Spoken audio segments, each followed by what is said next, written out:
Wewe unayesikiliza wimbo huu leo, na kutia moyo, usichukie hali unayopitia, usidharau hali yako ya sasa. Maisha yanaweza kuonekana magumu, lakini Mungu yuko pamoja nawe. Yuko ndani ya hali yako, na yuko karibu zaidi kuliko unavyofikiri. Endelea kuwa na tumaini, endelea kuamini, usiache tumaini. Huu ndio ujumbe wa Tumsifu Melodies. Usidharau hali yako ya sasa, Mungu bado anafanya kazi. Usidharau hali yako ya sasa, kuna nuru mbele yako. Usidharau hali yako ya sasa, hii sio mwisho wa safari. Usidharau hali yako ya sasa, kesho yako iko mikononi mwake. Lea hakupendwa, moyo wake ukaumia, alibeba huzuni ndani kimya kimya. Aliona kama hana thamani mbele ya watu, akahisi kama amesahaulika kabisa. Lakini Mungu alimwona katika hali yake, akasikia kilio chake moyoni, akamwinua na kumpa heshima, na kusudi lake likatimia. We unaona kama uthaminiwi, unahisi kama umesahaulika, lakini Mungu anakujua vizuri na hatakupita kamwe. Usidharau hali yako ya sasa, Mungu bado anafanya kazi. Usidharau hali yako ya sasa, kuna nuru mbele yako. Danieli alitupwa ndani ya tundu la simba, hakukuwa na njia kupona kwa macho ya watu. Kila kitu kilionekana kimefika mwisho, na hatari ilikuwa mbele yake wazi. Lakini Mungu aliingilia kati, akafunga vinywa vya wale simba, akamlinda usiku kucha bila kuumia, na akamtokea kwa nguvu zake. We unaona umezungukwa na shida, kila upande hakuna msaada, lakini Mungu wako yupo pamoja nawe, atakulinda, usiogope kamwe.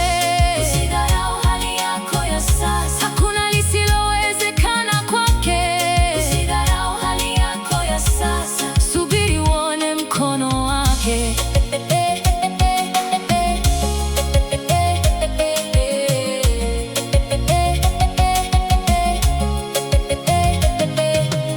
Alikuwa yatima bila msaada, hakujua kesho yake itakuwaje. Alikuwa mdogo mbele ya macho ya watu, na njia yake haikuonekana wazi. Lakini Mungu alikuwa na mpango wake, akamuinua kwa wakati uliokusudiwa, akamweka juu kuwa malkia, na kabadilisha historia ya watu wake.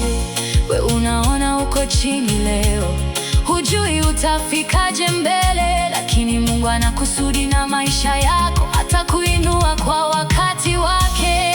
Usidharau hali yako ya sasa, Mungu anakutengeneza.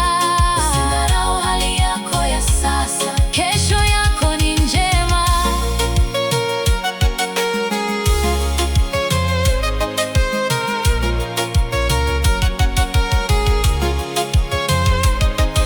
Mjane wa Sarepta alikuwa na kidogo sana, chakula cha mwisho mkononi mwake. Aliona kama mwisho umefika kabisa, na tumaini lake lilikuwa limezimika. Lakini Mungu akaingilia kati kwa nguvu, kupitia neno lake lililotamkwa. Unga na mafuta havikuisha tena, na kaendelea kuishi kwa neema. We unaona huna vya kutosha, unahisi umefika mwisho, lakini Mungu atafanya njia mpya, na atazidisha ulicho nacho. Atakuona kama Lea, atakulinda kama Danieli, atakuinua kama Esta, atakuzidishia kama mjane.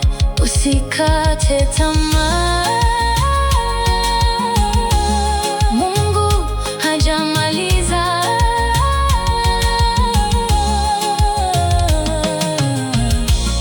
Usidharau hali yako ya sasa, sasa naamini tena.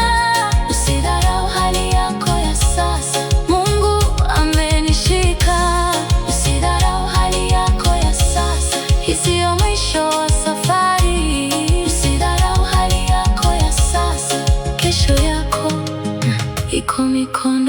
mwake.